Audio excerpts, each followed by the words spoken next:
Buenas tardes, ¿cómo están? Por favor, me confirman la calidad del audio para dar inicio con la clase. Buenas tardes, Luisa, se escucha muy bien. Gracias, Alison. Gracias, Fabián. Muy bien. Vamos a dar inicio con la segunda unidad. Esta unidad vamos a desarrollarla de acuerdo a este contenido. Lo tenemos. Vamos a hablar de lo que es preparar la evaluación de los sistemas de administración y, bueno, en la parte de antecedentes mencionamos la ley 1178 y sus decretos reglamentarios, ¿no? Dos decretos reglamentarios, que es el 23215, que nos habla de las atribuciones de la Contraloría General del Estado como órgano rector, y el decreto supremo 23318A, que nos habla de la responsabilidad por la función pública. En el artículo segundo de la ley 1178 se habla de la implementación de los sistemas de administración y control. Esta en la administración pública, ¿no? En el sector público. El órgano rector es responsable de normar y de verificar de que se implementen estos sistemas o estas normas básicas, ¿no? De acuerdo a los sistemas, en principios, normas generales básicas de control interno gubernamental, su implementación y funcionamiento de acuerdo a los reglamentos específicos elaborados por esta entidad, siendo responsabilidad exclusiva de la máxima autoridad ejecutiva de cada entidad. Si un poquito repasamos, revisamos, repito esto con seguridad que ustedes lo han visto en administración pública, en contabilidad gubernamental, el tema de lo que es la ley 1178, se reconoce como máxima autoridad ejecutiva, ¿verdad?, al representante legal de la institución y que responda ante la sociedad por la administración pública de sus recursos, ¿verdad? Entonces, esta máxima autoridad ejecutiva, en este caso, en el artículo 27 de esta ley, indica que es el responsable de implementar estas normas básicas en cada una de estas entidades. Los sistemas son sistemas para programar, sistemas para ejecutar y sistemas para controlar. La implantación y funcionamiento de estos sistemas, que es responsabilidad de cada máxima autoridad ejecutiva, pero quien lo diseña, quien lo elabora estas normas, es el órgano rector, que en este caso es el Ministerio de Economía y Finanzas Públicas. En esta presentación, ¿sí?, presento este resumen de esta sistema. María Fátima, ¿me quiere decir algo?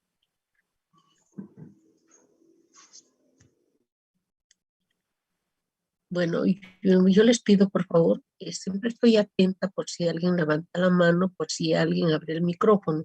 Sí tengo dificultades para hablar, a abrir muchas veces el chat, pero tratemos de mantenerlo el micrófono abierto si es que no vamos a consultar. Indicaba que el sistema que regula la ley 1178, ¿verdad? Son sistemas que, por cierto, les mencionaba el artículo segundo o el artículo 2, y nos habla del Sistema Nacional de Planificación, y nos habla de estos sistemas para programar y organizar. La categoría para programar y organizar menciona los sistemas de programación de operación, sistema de organización administrativa y el sistema de presupuesto. En una categoría B, o el inciso B, perdón, habla los sistemas para ejecutar las operaciones. En este caso está hablando del sistema de administración de del sistema de administración de personal, del sistema de administración de bienes y servicios, del sistema de tesorería y crédito público y el del sistema de contabilidad integrado. ustedes la tienen, la materia de contabilidad gubernamental, ¿verdad? Entonces, esa contabilidad integrada responde, miren, a este grupo del inciso B del artículo 2 de la ley 1178, donde dice para ejecutar las operaciones, en este sistema se registra todas las operaciones, transacciones que se realizan en estas instituciones. Tanto el grupo A como el grupo B, estoy hablando de los sistemas para organizar como para ejecutar las operaciones, su órgano rector responsable es el Ministerio de Economía y Finanzas Públicas. En el inciso C habla de los sistemas para controlar, ¿no? Estos sistemas para controlar son el sistema de control gubernamental. Vamos a verlo en detalle, ¿sí? Que estamos hablando más que todo del control interno y control externo posterior. Su órgano rector es la Contraloría General del Estado, ¿no? Y esto para nosotros, repito, más que todo, es necesario siempre tenerlo presente por el hecho de que debemos diferenciar cada uno de estos sistemas. Uno, y dos, debemos ver quién es el órgano rector, el responsable de diseñar, de normar.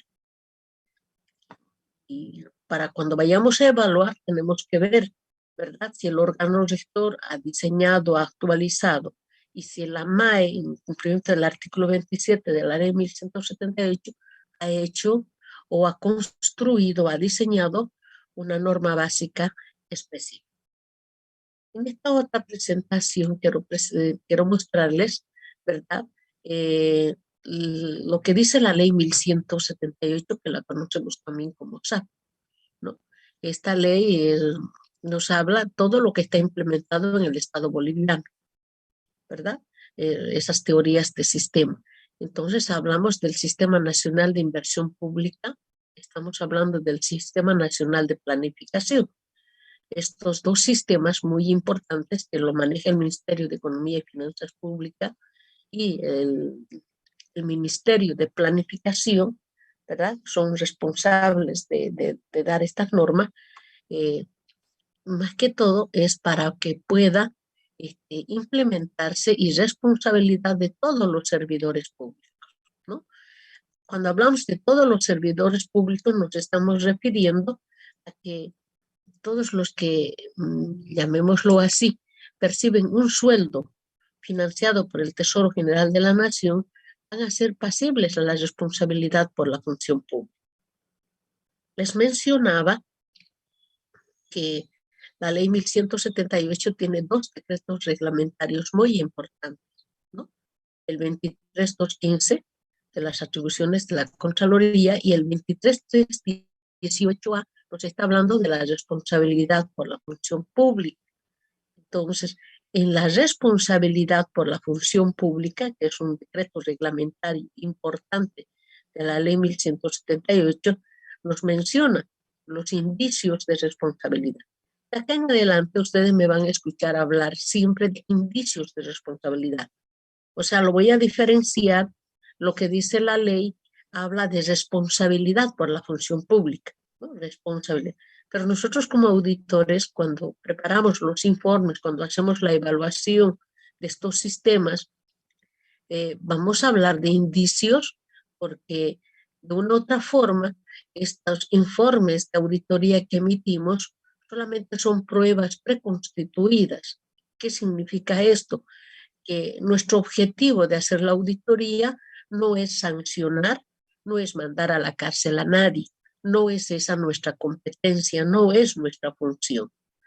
Mediante los informes de auditoría, mediante la evaluación, el examen, ¿sí? De la MAE o de los, llamémoslo, jefes que soliciten la auditoría, lo único que nosotros estamos haciendo es que se haya cumplido el marco legal para el objeto que estamos evaluando. Y el no cumplimiento de la misma, ese servidor público, de acuerdo al cargo que tenga, podría ser pasible a alguno de estos indicios de responsabilidad. Entonces vamos a ver en detalle cuando hagamos la investigación formativa y vamos a recordar, estamos hablando de la responsabilidad administrativa, ejecutiva, civil, y penal. En otras palabras, tienes y cuándo es administrativa, cuándo se concluye que es una responsabilidad ejecutiva, civil o penal. Ahora, esta ley 1178, ¿no? Cuando hablamos, hace rato yo los mencionaba, que son los sistemas para programar, ¿no? Acá otra forma de presentarlo, hemos hablado de los sistemas de programación de operación, sistemas de organización administrativa, sistema de presupuesto, ¿no? Es el conjunto de sistemas para programar. Cuando se evalúa un plan operativo anual, se estudie estos sistemas y ver si se cumplió a cabalidad estas normas básicas en la elaboración de ese sistema, ¿no? Eso es lo que vamos a verificar. En el otro grupo, que son los sistemas para ejecutar, hemos indicado que está hablando, son sistemas que, como su nombre dice, que permiten ejecutar, operar lo programado en el plan operativo anual. Pues acá nosotros vamos, por ejemplo, hablamos del sistema de organización administrativa en la etapa de la programación, ¿no? Ahí vamos a nosotros ver si el organigrama de la entidad es el apropiado, el adecuado, ¿verdad? Para ese momento, para ese, llamémoslo, para esa gestión que se va a realizar. Les pongo un ejemplo acá, por ejemplo, cuando hubo el cambio de gobierno, no solo hemos estado en elecciones, luego ha habido cambio de gobierno universitario, gobierno municipal, gobierno departamental. El que siempre me acuerdo, el del gobierno departamental, por ejemplo, decía el actual gobernador, teníamos 14 secretarías, ¿no? O sea, el órgano, el organigrama departamental, la MAE, trabajaba con 14 secretarías.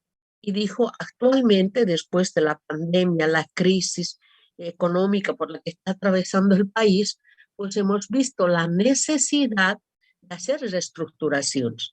Entonces, actualmente de las 14 quedamos con 8 secretarías, ¿no? Es ahí, por ejemplo, la Secretaría de Salud Departamental pasó a depender de la Secretaría de Recursos Humanos, ¿no? O sea, hicieron unos cambios allí y ellos, repito, por el tema económico, por el tema de atención para alcanzar objetivos. Entonces, este sistema de organización administrativa define cómo va a operar, pero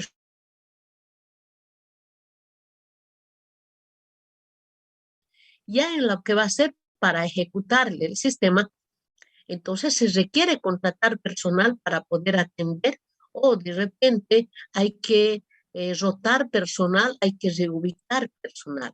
Entonces, para ello tenemos que acudir al sistema de administración de personal. Corresponde, repito, a lo que va a ser el sistema de organización administrativa. El sistema de administración de bienes y servicios, como su nombre dice, es dotar de bienes y servicios para alcanzar los objetivos propuestos en el plan operativo anual, ¿no?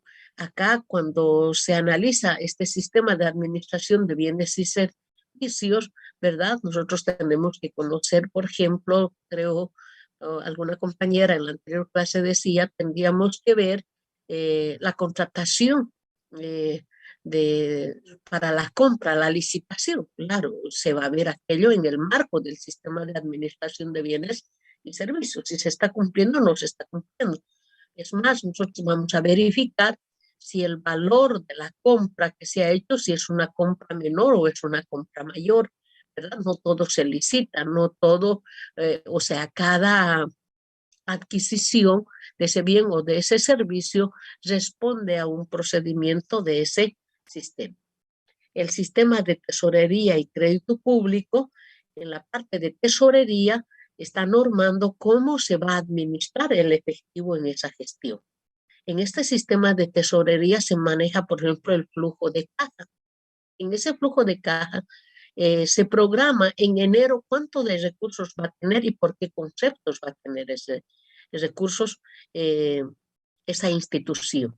Y de acuerdo a eso se compromete qué se puede realizar con esos recursos y se prioriza los eventos. Pues cuando nosotros hacemos la auditoría, vemos el cronograma, ¿verdad? ¿Qué actividades han hecho y de qué fecha a qué fecha han programado? Entonces, la alteración de ese cronograma, pues tiene que responder a alguna emergencia que podría haber surgido y que ha salido de contexto de la programación. Y aquí tenemos otro ejemplo para poner ahí lo que ha pasado en el año 2020. ¿Verdad? Ellos en el 2019 programaron como algo regular el 2020, pero sabemos que el 2020 llegó con un defecto bastante serio que afectó a todos, a la parte pública, a la parte privada. O sea, la crisis sanitaria, pues nos encerraron por 100 días y todo salió de contexto. Y ante esa situación, ¿qué es lo que ha hecho el gobierno? Lo que ha hecho es preservar la salud de sus habitantes, ¿verdad? Entonces, eh, lo que ellos dijeron, todo el dinero que tengan, que tengan, porque ustedes saben cómo se cerró todo, público-privado, pues no se pagaba impuestos. Si ustedes recuerdan, en la primera quincena de marzo se declaró la crisis sanitaria y nos encerraron, ¿no? Entonces nadie salía a trabajar, todos estuvimos con bastante temor y lamentablemente el 30 de abril es el cierre de gestión donde el Tesoro General de la Nación recibe el impuesto a la utilidad de las empresas, de todas aquellas empresas comerciales o de servicio. Y pues ahí no pudieron los contadores cerrar balance, hacer la auditoría y bueno, todo se tuvo que desprogramar. ¿Verdad? Entonces, en otras palabras, el POA 2020, señores, evaluarlo, analizarlo, está, pero con una serie de llamémoslo, de soluciones parciales, de transferencias, todo, por cierto, programado, todo autorizado, porque de quedarse o no, por ejemplo, y a mí me llamó la atención bastante bueno, uno cuando ve en las redes sociales hay información cierta y hay información falsa. Entre ellas, por ejemplo, escuchaba un video, un programa de esos, de que en ciertas instituciones hay personas en el marco de un decreto supremo, pues están trabajando, están haciendo teletrabajo algunos, y algunos directamente tienen enfermedad de base, no hacen ni teletrabajo porque no manejan herramientas digitales y están percibiendo un sueldo sin hacer absolutamente nada, ¿sí? Y eso, repito, amparados en un decreto supremo, porque el gobierno lanzó un decreto supremo y dijo, todas aquellas personas que siempre resguardando a las personas o trabajadores adulto mayor, ¿no? Porque ¿quién no ha sido afectado por ese problema? Que hemos perdido a muchos seres queridos, amigos, hermanos, padres, ¿no? Nos ha afectado fuerte. El gobierno lanzó ese decreto y dijo, si tienen certificado de que tienen una enfermedad de base, pues no debe presentarse en el trabajo y debe presentar a recursos humanos los resultados de su estudio para que esa persona pues se quede en el domicilio. Pero aquello ya pasó, ¿verdad? Entonces ahora ya tendrían que regresar poco a poco. Y bueno, son problemas, señores, que estamos arrastrando desde el 2020. Y en este problema, pues no solamente el problema de recursos humanos, hay otro tipo de problemas bastante serios que más adelante lo vamos a ir comentando y que realmente está acarreando serios problemas económicos, financieros, que llegado el momento, pues nadie los ha buscado, nadie los ha provocado y están allí. ¿Sí?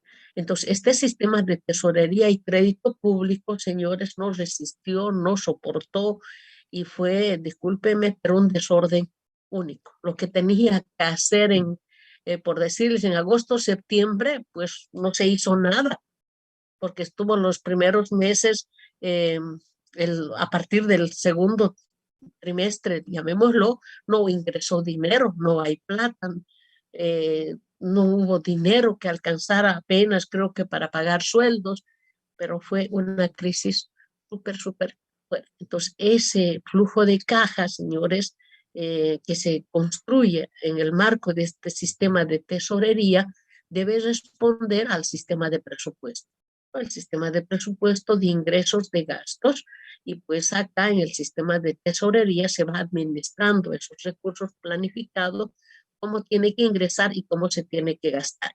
Y el gasto, ustedes saben, en el sector público responde al a lo que es la clasificación por objeto del gasto, ¿verdad? O sea, las partidas 10.000, 20.000, 30.000, pues ahí son bastante rígidas.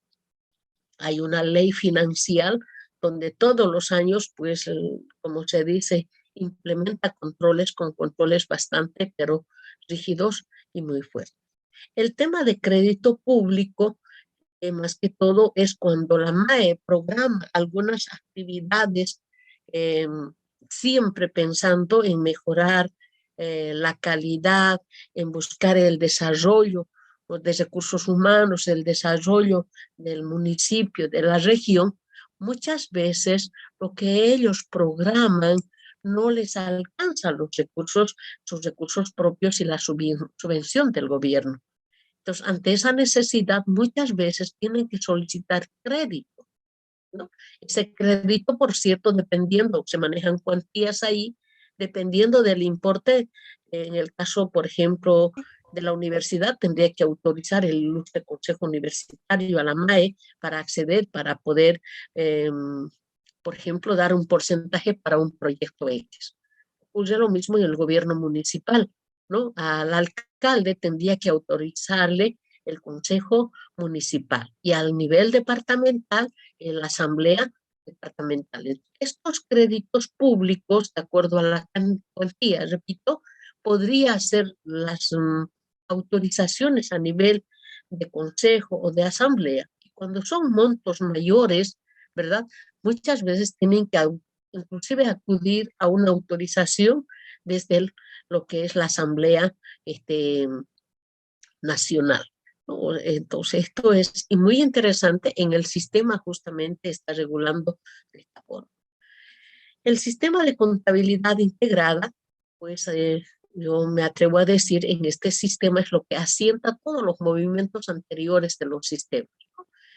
Se registra día a día, es integrada porque hemos indicado que no es la misma codificación de la contabilidad regular que hacemos, ¿verdad? Débito y crédito. Acá hay débito y crédito, pero la codificación tiene tres líneas, llamémoslo, ¿no? La parte financiera, la parte presupuestaria. En otras palabras, no se puede gastar nada si no tiene su certificación presupuestaria. Son controles que están en el sistema.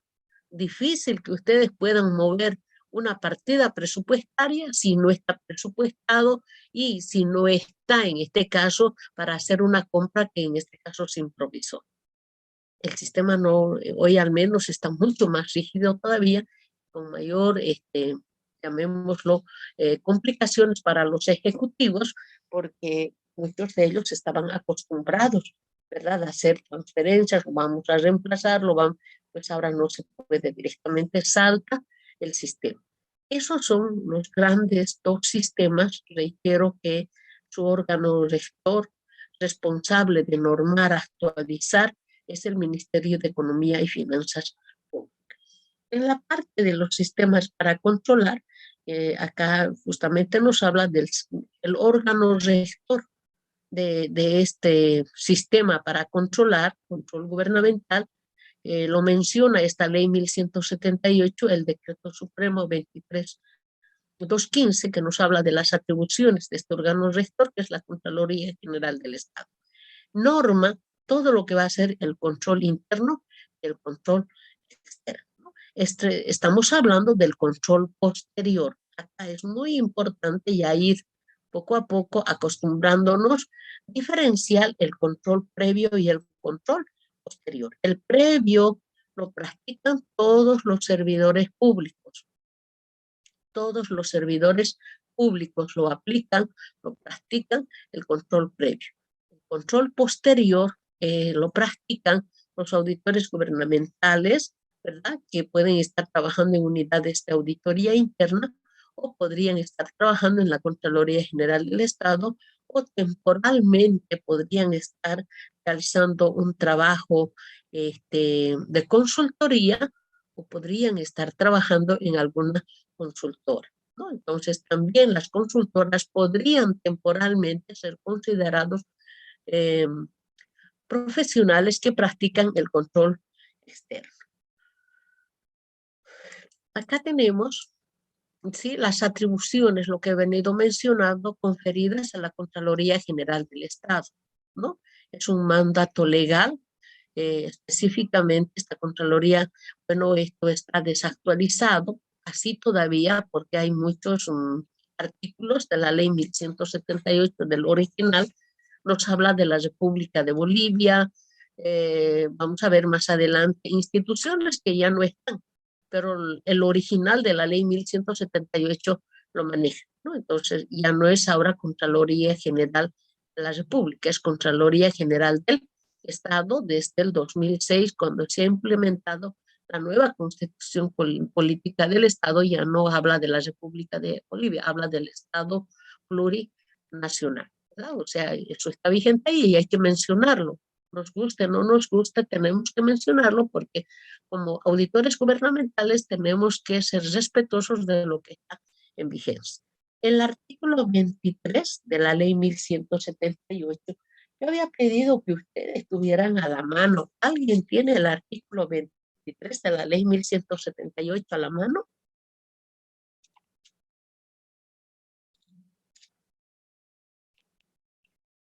Para que podamos hacer lectura. ¿Qué dice ese artículo 23? Ya, por ahora lo pasamos. Yo se los voy a leer. Yo lo tengo listo. Adelante, querida Dayana. Escuchamos. Ya. La Contraloría General de la República es el órgano rector del sistema de control gubernamental, el cual se implementará bajo la dirección y supervisión. La Contraloría General de la República emitirá las normas básicas del control interno y externo, evaluará la eficacia de los sistemas de control interno, realizará y supervisará el control externo y ejercerá la supervigilancia normativa de los sistemas contables del sector público a cargo de la Contaduría General del Estado del Ministerio de Finanzas. En igual forma, promoverá el establecimiento de los sistemas de contabilidad y control interno y conducirá los programas de capacitación y especialización de servidores públicos en el manejo de los sistemas.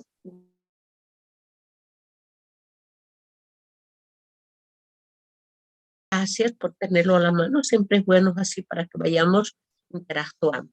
Bueno, entonces, como pueden ver, el artículo 23 de la ley 1178 está hablando de la Contraloría, ¿no? Aquí dice Contraloría General de la República, hoy Contraloría General del Estado, ¿no?, que es el órgano rector del sistema de control gubernamental. Y este control gubernamental tiene como objetivo mejorar, ¿sí? O sea que como órgano rector va a buscar la eficiencia en la captación y uso de los recursos públicos y en las operaciones del Estado, ¿no? O sea, cuando hablamos de eficiencia, estamos hablando de tiempo, estamos hablando de costo. O sea que si vamos a ver la eficiencia y quisiéramos armar indicadores, estoy hablando de la parte operativa, eficiencia, eficacia, economicidad. En la parte de eficiencia tengo que hablar tiempo y tengo que hablar de costo. Entonces, en el uso de los recursos, las operaciones del Estado. También mejorar la confiabilidad de la información que se genere sobre los mismos. Cuando hablamos de confiabilidad de la información, nosotros vamos a ir conformando más adelante o vamos a ir verificando, perdón, de que la MAE es responsable de hacer la rendición de cuenta. ¿Y cómo hace la rendición de cuenta? Mediante la presentación de los estados financieros de su entidad. esos estados financieros deben ir con el dictamen del auditor interno, ¿sí? Todas las unidades de auditoría, todas las instituciones públicas deben tener sus unidades de auditoría interna. Y en la ley 1178, permítanme, con los que están todos a la mano, en el artículo 27, inciso E, ¿sí? Indica, ¿no? Indica que dentro de los 3 meses de concluir el ejercicio fiscal, 3 meses. Les comento que estos 3 meses ahora ha sido reducido.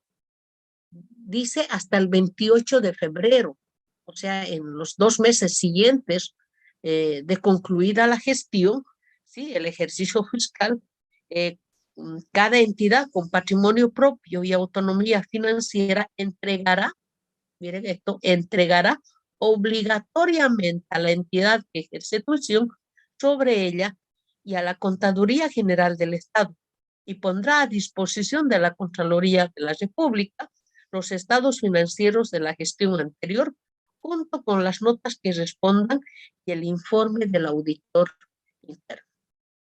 O sea que la rendición de cuenta es la presentación, pero esa rendición de cuenta pues viene de una información confiable.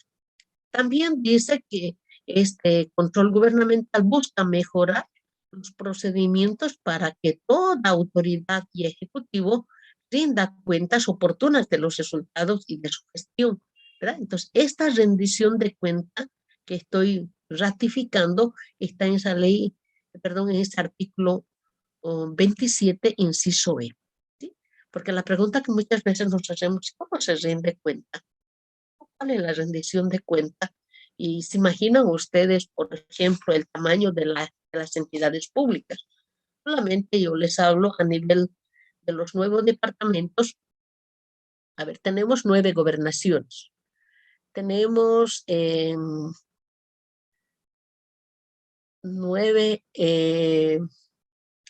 más 4, 11 universidades públicas del sistema nacional.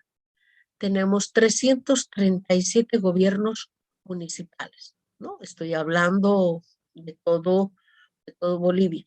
Santa Cruz, por ejemplo, sabemos que tiene 15 provincias y tiene 56 municipios, ¿verdad? Entonces, todas estas MAES de estas entidades tienen que rendir cuentas, como presentando esos estados financieros con el dictamen del auditor, ¿no? Y eso, repito, pues es lo que está buscando, ¿verdad? Como órgano rector va a verificar, ¿no? Tiene como objetivo la administración transparente de esos recursos, eficiente. Y también dice la capacidad de administrar para impedir o identificar y comprobar el manejo inadecuado de los recursos del Estado.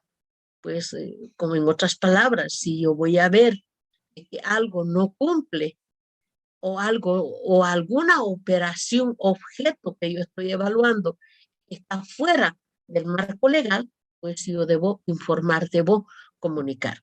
Porque acá es bastante terrible en el sector público. Si yo me quedo callada, entro como cómplice, ¿verdad? O sea, necesariamente algo irregular que yo estoy como servidor público ahí y estoy consciente de que está mal, debo hacer el informe correspondiente. Ahora, que lo guarden, que lo archiven, yo tengo mi copia, ¿verdad? Hay canales correspondientes. Por cierto, yo tengo mi jefe inmediato superior. A mi jefe inmediato superior comunicaré esto, ¿verdad? Y me lo guardo mi archivo. Ahora, él que tome otro tipo de acciones o me ponga a disposición de personal es problema de él, ¿verdad? Llegado el momento, cuando se haga la evaluación, pues se va a detectar esa deficiencia. Me van a llamar y me van a decir, Liliana, ¿qué pasó acá? Sí, yo lo detecté. Aquí está, yo pasé el informe. Entonces yo deslindo responsabilidad. Pero si no hice nada, no dije nada, pues entro como cómplice en ese problema que ha sido detectado por auditoría. Entonces, esta capacidad administrativa para impedir o identificar y comprobar el manejo inadecuado de los recursos del Estado, pues es uno de los objetivos del control gubernamental. Por cierto, con seguridad vamos a ir hablando mucho más adelante con algunos otros ejemplos. componentes de control gubernamental, ¿no? Y de los responsables de su ejecución. ¿No? Hemos hablado del control interno y el control externo posterior. El sistema de control interno es el control interno previo y el control interno posterior. ¿Quiénes lo practican este control interno? Este control interno, todas las unidades de la entidad. Y al estar todas las unidades de la entidad, significa todos los servidores públicos. ¿Sí?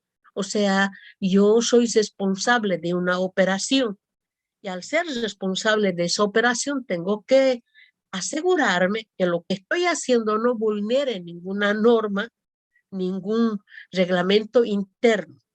Y previo a firmar, yo tengo que revisar que estoy en lo correcto. Si algo está incorrecto, pues debo completar, debo corregir antes de firmar. A eso se refiere el control interno previo. El control interno posterior, este control interno posterior lo practican todos lo que es, aquí dice responsables superiores, ¿verdad? En este caso la MAE, los jefes, necesariamente tienen que estar atentos ante esta responsabilidad superior. Y todos los auditores gubernamentales que trabajan en las unidades de auditoría interna de las entidades. Este control interno posterior, por cierto, se llama posterior porque entramos post operación. Por ejemplo, hacer la auditoría de los estados financieros, ¿verdad? Esperamos que se publique oficialmente, se entregue oficialmente para luego entrar a revisar. Estoy hablando de los estados financieros, pero eso no impide a que nosotros vayamos a revisar algo específico. Por ejemplo, el tema de los contratos, podríamos ver contratos de construcción de canales de drenaje en el municipio de Santa Cruz. Eso no tiene que ver nada con los estados financieros, si bien va a repercutir en la cuenta caja, en la cuenta banco, en cuentas por pagar, sí va a influir, pero el objeto de evaluación es los contratos de construcción de los canales de drenaje. Entonces, específico, yo voy a ver otro alcance de auditoría. Entonces, como auditor interno, yo, repito, puedo ver todo lo que sea posterior a la operación. El sistema de control externo posterior, este es interno y esto es externo. El interno está todo relacionado dentro de la entidad, dentro de la institución. Y el externo o posterior lo practica la Contraloría General del Estado. ¿Sí? Ellos son órganos rector, responsable de normar, de regular este control gubernamental. Las unidades de auditoría interna de los entes tutores, por ejemplo, estas unidades de auditoría interna de los entes tutores, les pongo, por ejemplo, del Ministerio de Educación. Puedo ponerles el ejemplo. El Ministerio de Educación tiene su unidad de auditoría interna. Esa unidad de auditoría interna del Ministerio de Educación puede ingresar a los 9 departamentos donde hay la Secretaría de Educación departamental, el SEDUC, ¿verdad? O sea que ellos pueden participar en tareas desde el Ministerio de Educación. El ministro de Educación puede solicitar la revisión. Ocurriría lo mismo con el Ministerio de Salud. El Ministerio de Salud, desde el Ministerio de Salud, podría ingresar, cuando acá se nos complica un poco porque sabemos que los gobiernos departamentales son autónomos, ¿no? Entonces ahí ya hay otra característica, otra presentación. También habla de las firmas privadas de auditoría.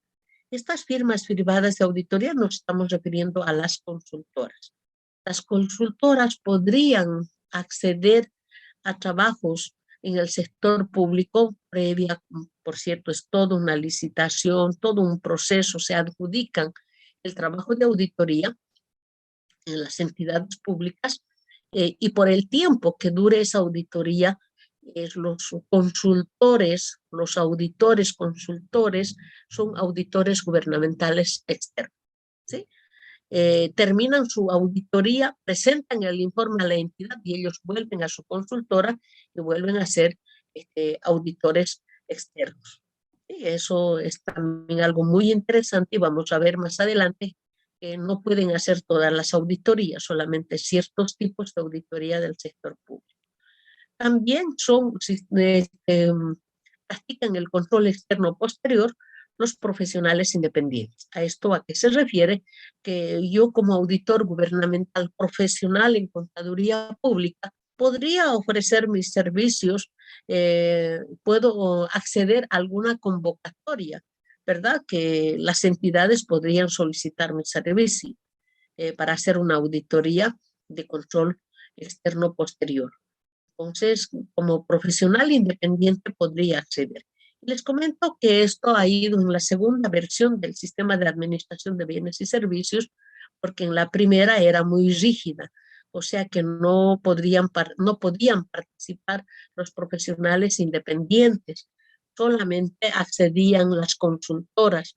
Entonces ahí hicieron su representación correspondiente y salió esa segunda versión donde se modificó y dijo no solamente los auditores de consultoras, también podrían trabajar profesionales independientes, ¿no? Entonces acá podemos, en resumen, hay el sistema de control interno, el sistema de control externo posterior. Practican el control interno previo todos los servidores públicos y el control interno posterior las unidades de auditoría interna. En el externo practican los auditores de la Contraloría Interna, unidades de auditoría interna de entes tutores, firmas privadas de consultora o profesionales independientes.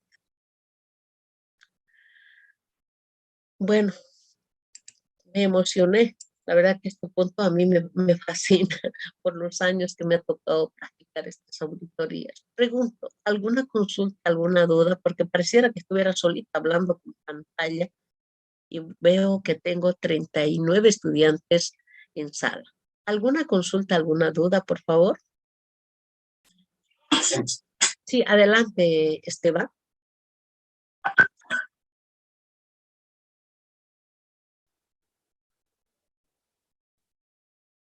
Gracias, Esteban, muchas gracias.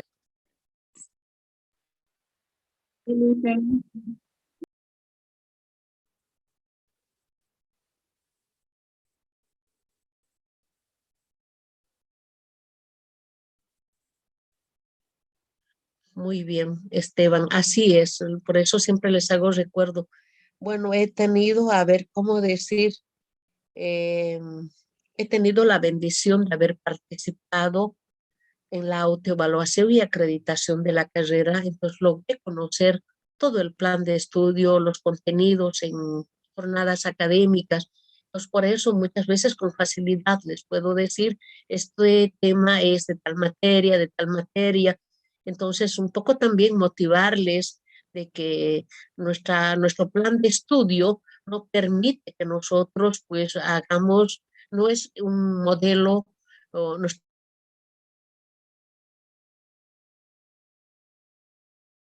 por ejemplo, las universidades privadas, su proceso de enseñanza y su proyecto curricular es modular. Los estudiantes cancelan por una materia, un módulo en 4 semanas, tipo curso de verano que nosotros hacemos, pues así ellos lo hacen, ¿verdad? En cambio, nosotros hacemos semestralizado y pues estas materias las llevamos en forma semanal, por horas, y bueno, la parte de los créditos muy poca importancia la damos. Entonces, recuerdo de esas jornadas académicas y por eso les voy diciendo, esta es materia que lo han debido ver en administración pública, en contabilidad gubernamental, y bueno, pues lo que yo estoy haciendo acá es repasar, revisar, para que entremos realmente a lo que va a ser la auditoría. ¿De acuerdo? Entonces acá, pues, pero sí, Yelin, te escucho, por favor. No, Listen, estoy escuchándole bien, solo que conecté el cargador y no sé qué hice. Va a disculpar. No se preocupe, Yelin. Muy bien. Hablaremos del origen de las auditorías, de lo que es en los sistemas de administración y control, ¿no? Entonces acá es el famoso SAICO, es sistema de administración y control. Estos sistemas de administración y control están justamente en el artículo 2 de la ley 1178. Entonces, si nosotros nos preguntamos, ¿y desde cuándo se practican estas auditorías? Nos tenemos que preguntar, tenemos que ser en eso críticos, autocríticos, y tenemos que ser investigadores, ¿verdad? ¿Desde cuándo se hace esta auditoría? Muchas cosas para ustedes, de repente cuando se implementó en el país, por la edad que tienen ustedes, están bastante jovencitos, ¿verdad? Entonces ya estaba la ley en vigencia. Entonces ahora para ustedes recién se están enterando. Pero para mí, por ejemplo, es recordar, ¿verdad? Yo vi cómo se implementó la ley 1178, vi la ley 843. Me detengo un ratito acá, por ejemplo, hasta como anécdota les voy a contar. Y no se asusten, y no tengo vergüenza de decirlo también. Yo terminé la universidad en el semestre 1, escuchen, 1985. Uy, profe, ¿cuándo? Cuando no había celular, les digo, cuando no había WhatsApp, cuando era todo físico. Y cuando terminé la universidad, ya había auditoría impositiva. Yo vencí todas esas materias, yo las he llevado, pero las he llevado en otro contexto. Entonces me acuerdo bien, en el último semestre, auditoría impositiva, ¿no? Teníamos que aprendernos los impuestos por categoría, primera categoría, segunda categoría, tercera, cuarta, quinta categoría. Teníamos que saber qué impuestos eran en la primera, qué era en la segunda. Era otra forma de calcular. Justo terminamos, señores, la universidad y en agosto de 1985, señores, entra en vigencia la ley 843. Nosotros terminando ya estaban, en otras palabras, ya no se han votado de la universidad en el buen sentido. Y bueno, entró la ley 843. Como alguien dice, tú y nosotros, ni idea. ¿Qué tuvimos que hacer? Buscar cursos de actualización. ¿Qué era 840? Porque donde uno iba a buscar trabajo, pues le interesaba, ¿no? Que nosotros hagamos la declaración de impuestos, que calculemos el IVA, que calculemos el IT, y qué es esto y qué es aquello. Como se dice, todo completamente nuevo. Y según ha ido avanzando el tiempo, señores, cuando nos acordamos teníamos que manejar computadora, herramientas digitales, pues señores, yo lo he vivido todo eso y de verdad, parece que voy a escribir un libro, una historia del contador público por todo lo que estamos siendo atravesando. Y ustedes, una bendición porque tienen acceso a la información, ¿no? Muchos de ustedes son autodidactas, muchos de ustedes seguramente ya lo han revisado, ¿verdad? Y han entrado a la página de la Contraloría y hay muchas cosas, ya lo tienen ustedes. Yo ahí estoy convencida. Son autodidactas. Y la pregunta es, ¿y qué hacen acá escuchándome? Estamos combinando experiencia con teoría, ¿verdad? Y yo les estoy comentando las cosas, el cómo han venido dando, inclusive para que ustedes vayan archivando y como anécdotas de repente recordando como yo me acuerdo. Entonces, este origen de estas auditorías, señores, entra en vigencia cuando se ha implementado la ley 1178. Le pregunto a mi querida Dayana, que está con la ley a la mano, ¿cuándo entró en vigencia la ley 1178?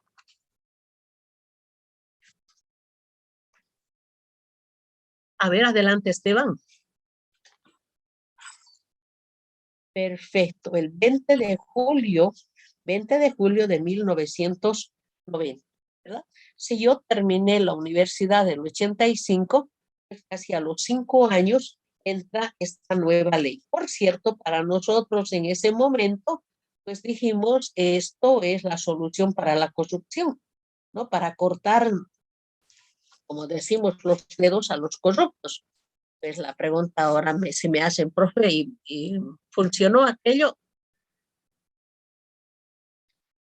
Realmente tendríamos que analizar. Mejoró en otras cosas y en otras de repente las empeoró, ¿no? Pero ahí está. Entonces, esta auditoría, su origen y desde cuándo se ha presentado es desde la implementación de la ley 1178 y los órganos rectores han tenido que construir, han tenido que normar estos sistemas y lo han llamado normas básicas, ¿no? Entonces acá nosotros tenemos los sistemas para programar, sistemas para ejecutar Y tenemos ahí los sistemas de programación de operación, tenemos el sistema de organización administrativa, tenemos el sistema de presupuesto. Estos sistemas, repito, el Ministerio de Economía y Finanzas Públicas lo ha regulado en las normas básicas. Y estas normas básicas, y acá viene la segunda parte, ¿dónde se aplica? ¿Quiénes hacen esta auditoría?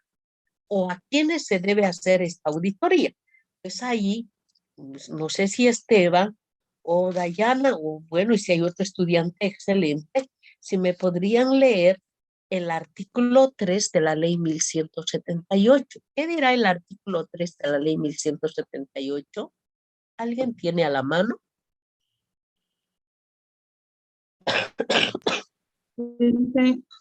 Ya, gracias María Fátima. Adelante, te escucho. Artículo 3.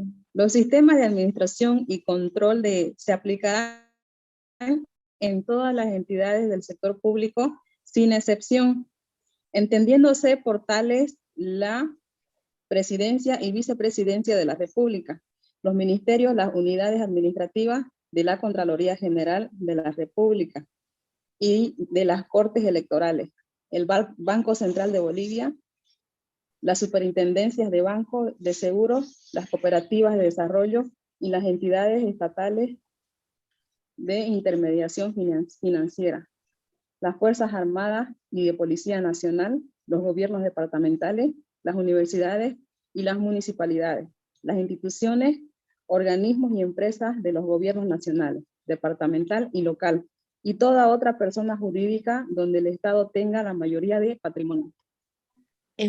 Muchísimas gracias, querida María Fátima.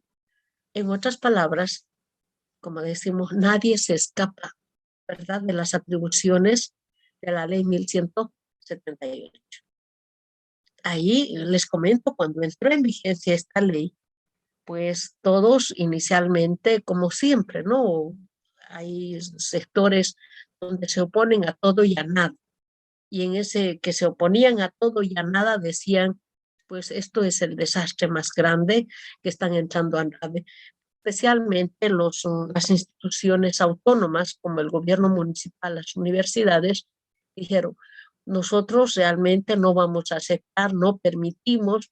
Y bueno, se tuvo que hacer una serie de cursos de capacitación, de difusión, para que se comprendiera de que en lo mínimo se estaba afectando la autonomía de estas instituciones. Lo único que se estaba viendo, como hemos visto en el punto anterior, permítanme acá, que todo aquel que maneja recursos lo maneja con eficiencia, que rinda cuentas, que maneje información confidencial.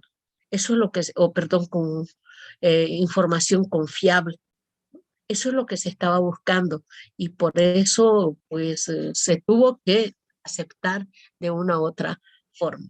Entonces este artículo 3, señores, para toda, yo de esta forma lo resumo, ese artículo 3, toda institución, funcionario público y persona natural que reciba recursos del Tesoro General de la Nación está en la obligación de responder por el manejo de esos recursos, ¿sí?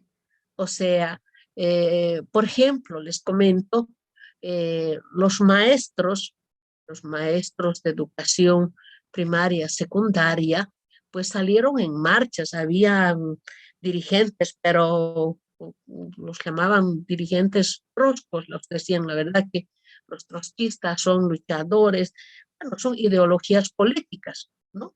En La Paz al menos son bien aguerridos, bien guerreros, ¿no? Salieron en manifestaciones, quemaron muñecos y dijeron que no se iba a permitir. Pero al final tuvieron que ellos, como se dice, dar un paso atrás porque demostraron el por qué se estaba implementando y por qué era necesario, ¿no? Y ahí justamente dijeron, aquí nadie. Y como pueden ver, están todas las instituciones, no hay una que esté fuera. Más bien hay una que está ahí y les valga la oportunidad para preguntarles, ¿Ustedes conocen las corporaciones de desarrollo? Una entidad que se llama Corporación de Desarrollo. ¿Alguna vez escucharon? Aquí menciona corporaciones de desarrollo. ¿Y dónde están esas entidades? ¿De quién depende? ¿Dónde está? ¿Quiénes trabajan ahí? Y siempre lo hago esta pregunta, les comento todos los semestres, porque lo menciona aquí este artículo 3. Las demás las conocemos de una u otra forma. Presidencia, vicepresidencia, ministerios, unidades administrativas, Contraloría General, Cortes Electorales, Banco Central, superintendencias, ¿verdad? Fuerzas Armadas, la policía, gobiernos departamentales, universidades, municipalidades. Pues nadie se salvó, están todos ahí. Pero la pregunta es, ¿y dónde están las corporaciones de desarrollo? ¿Cuáles son esas corporaciones de desarrollo? Y creo que alguna de las compañeras me preguntaba, ¿y la auditoría forense? ¿Será que fue declarada en quiebra esta corporación? ¿Qué habrá pasado? Bueno, así rapidito yo les voy a responder a esta pregunta. Estas corporaciones de desarrollo ha sido todo un proceso, ¿no?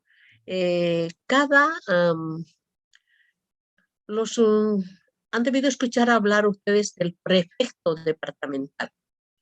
Las prefecturas, ¿sí? Era el representante del gobierno central en el departamento. No se elegía antes a los prefectos. Era nombramiento directo por parte del gobierno de turno, del gobierno central. Entonces, que el centralismo aquí, el centralismo allá, pues si el gobierno central no quería darle importancia a la prefectura, pues se la charlaba al prefecto y tenía que pelearse en el departamento, pero el de arriba no daba importancia, era toda una pelea, ¿no? En el buen sentido. Entonces, estos prefectos no eran elegidos, eran nombrados, alguien decía nombrados a dedo, pero ya hacían campaña y ya estaban ahí. Entonces vino un sector desde el comité cívico. Sí, le escucho, Fernando, adelante.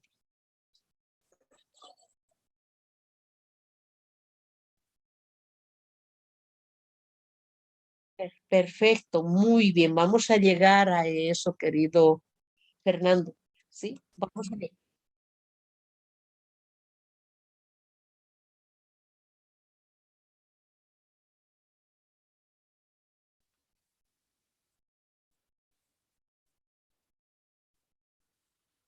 Y ya, muy bien, perfecto. Vamos a llegar a ello, querido Fernando. Voy a decir más rapidito para no dejarle muy inquieto. Entonces les estoy hablando del 85, del 90, pues era nombramientos, ¿no? O sea, era representante del gobierno central en la prefectura, pero era un dependiente del gobierno central. Era una designación. Entonces vino un movimiento cívico autonomista desde el Comité Pro Santa Cruz y muchas organizaciones y dijeron, ya basta, no queremos más que ustedes vengan y nombren acá. Nosotros queremos elegir, ¿no? Se hizo un levantamiento bastante fuerte, se paralizó el país, ¿no?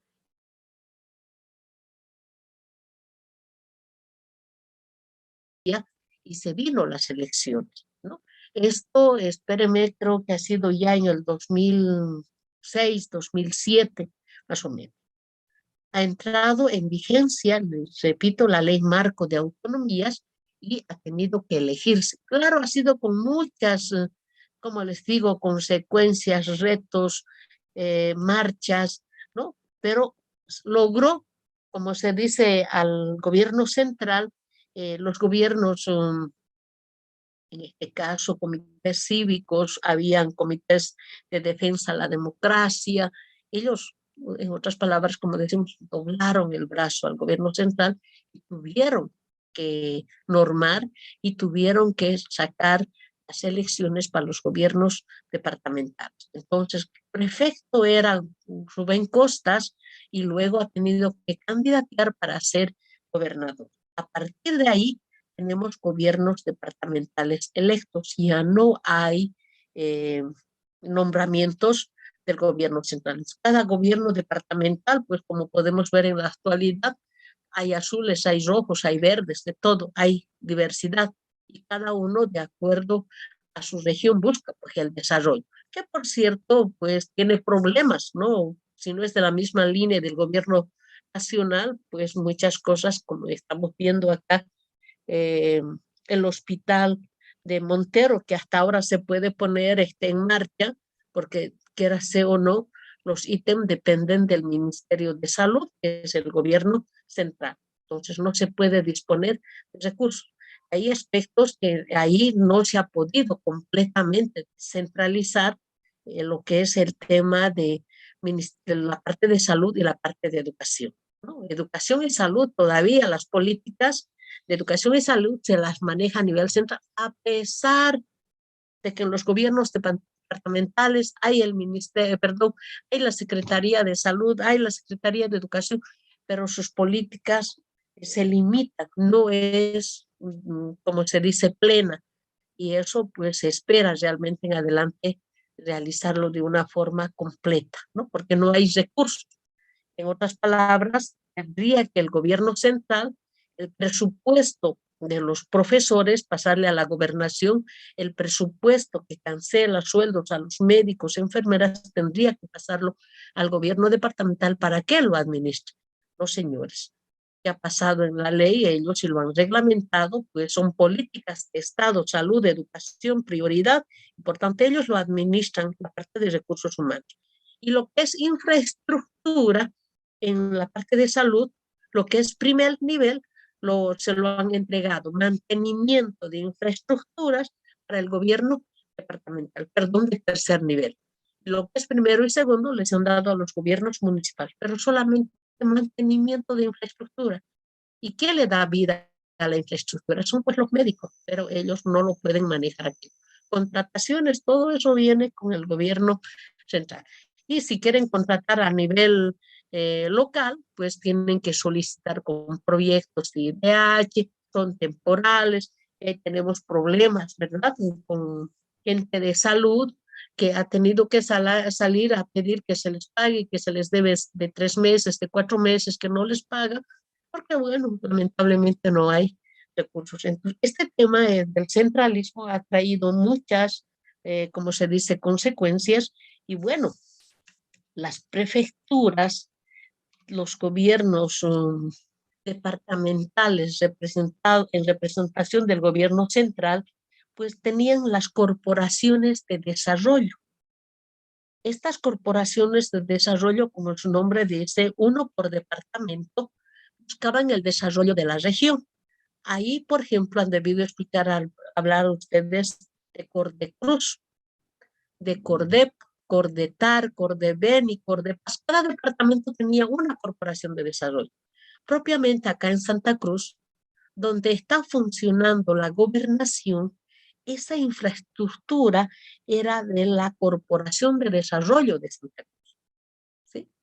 O sea que cuando hubo la descentralización, ha sido todo un proceso, la ley de descentralización, no ha sido plena la ley de descentralización, entra en vigencia la ley marco de autonomías y directamente las corporaciones de desarrollo pasan a depender de los gobiernos departamentales. Entonces ha habido una reestructuración y acá para los compañeros podrían decir entonces ha sido declarada en quiebra y desapareció la Corporación de Desarrollo.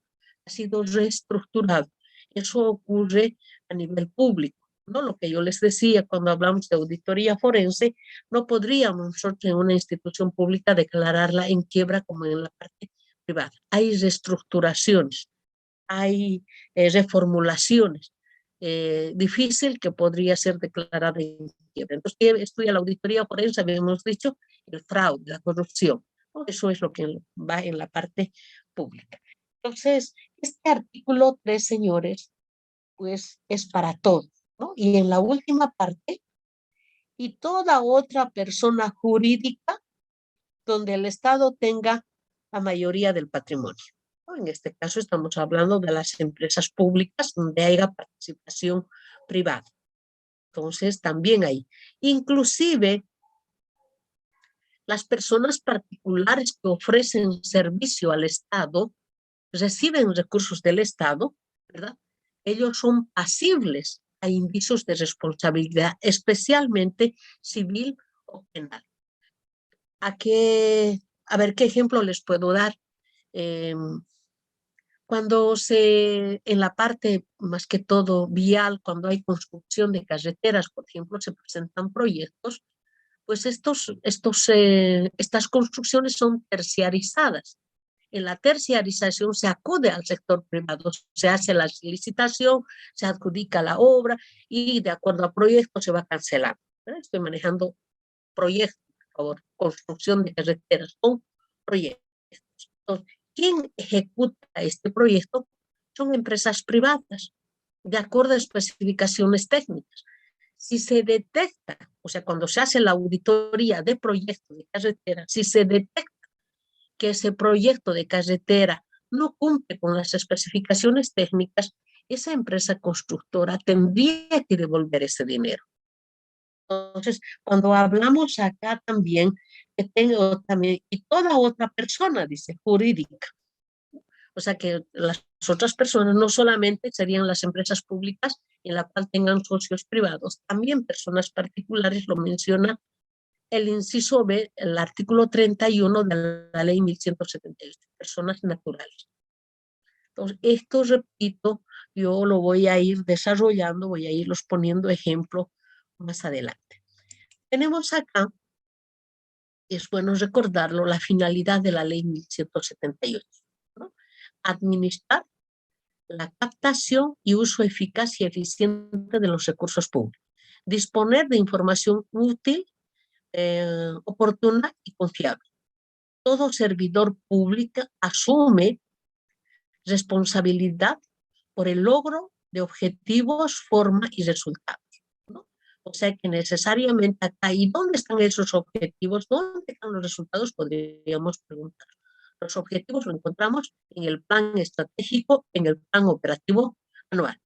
¿Cómo se ve? O sea, cada entidad, ¿qué va a hacer ese año? Por ejemplo, ahí les puedo poner el ejemplo del gobierno municipal.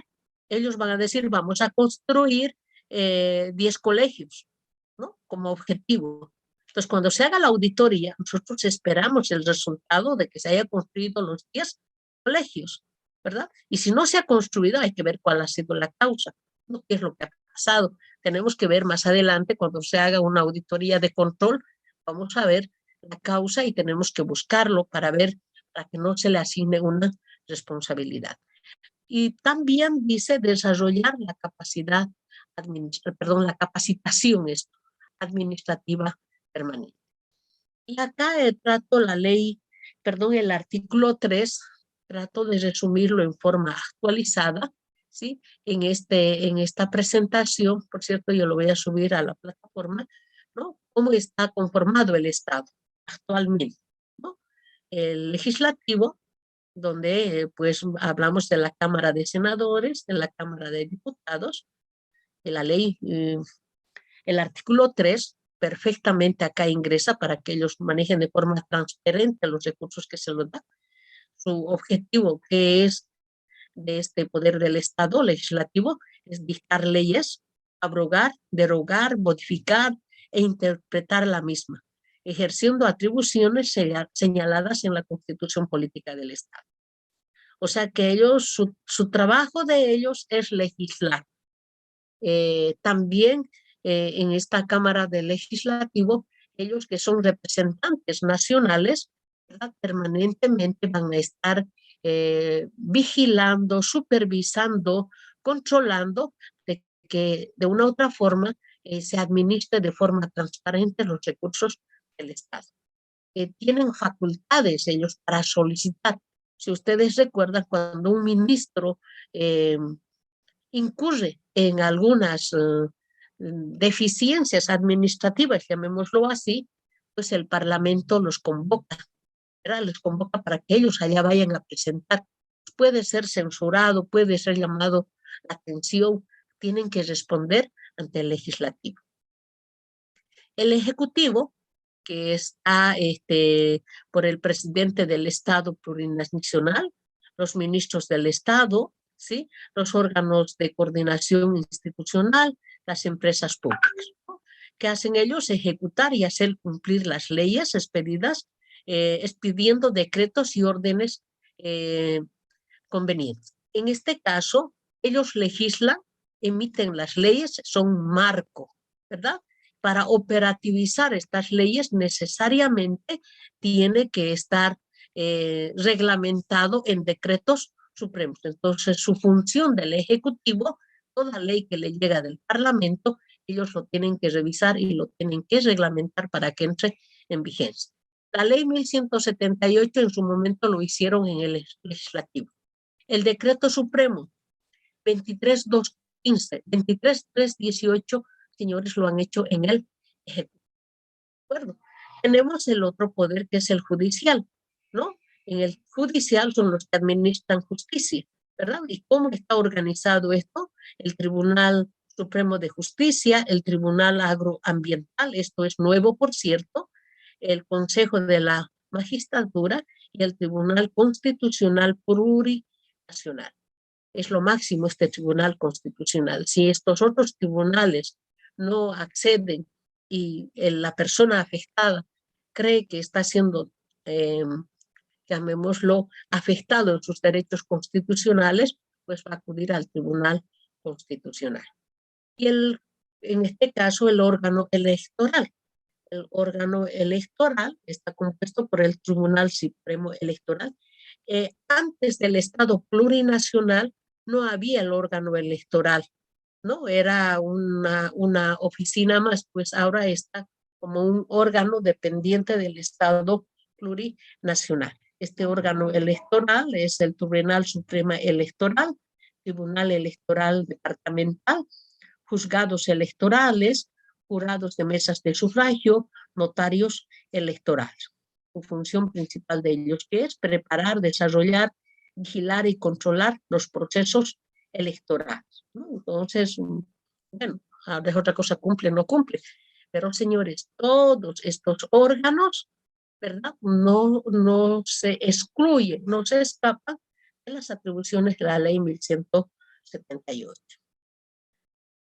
Bueno, yo voy a dejarla esta acá, porque para la siguiente clase ya tengo, un poquito les voy a mostrar adelante, ¿sí? Ya hablar de las responsabilidades del contador público gubernamental, y ya luego vamos a entrar a ver lo que va a ser conocer estas normas y cómo evaluarlas esas normas. Dudas, consultas hasta esta parte, porque yo sé que voy a dejar de compartir, ustedes entran a otra clase, yo también voy a entrar a otra clase, tenemos otra clase, ¿verdad? Pues el lunes, miércoles y viernes nuestras clasecitas son bien puntuales, ¿verdad? Entonces yo les agradecería mucho pues algunas participaciones, algunas consultas, algunas dudas, voy a agradecerlas mucho, por favor. Adelante, soy todo oídos en estos últimos minutos. Licenciada, buenas noches. Una pregunta. Cuando se firma para realizar alguna obra con alguna empresa, ¿se tiene que haber sí la boleta de garantía? Querida Marioli, y te pido un favorcito, si podrías un poquito aumentar el volumen a tu audio. No sé si es por el resfrío que estoy con los tímpanos un poco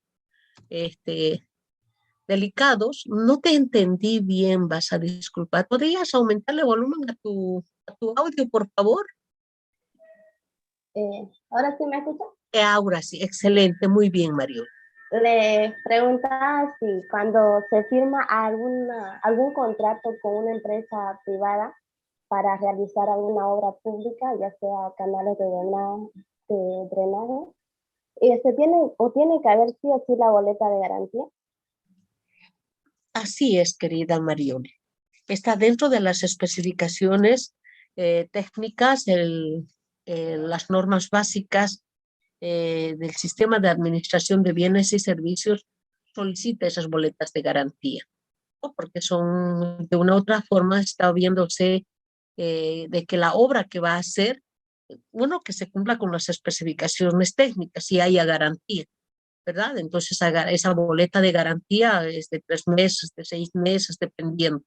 Si en ese periodo pasara algo, alguna falla en la construcción, entonces ahí tiene la boleta de garantía. O sea, ya terminó la empresa, ya entregó la obra, ¿verdad? Pero hubo fallas, llamémoslo de orden técnico, algo pasó, entonces la empresa pues ya entregó. Entonces la institución tiene para poder reparar con esa boleta de garantía. No sé si atendí tu consulta, Marioli. Sí, licenciada. Muchas gracias. A ti las gracias. Muy bien, ya hice mi captura de pantalla, les agradezco mucho, espero que logremos,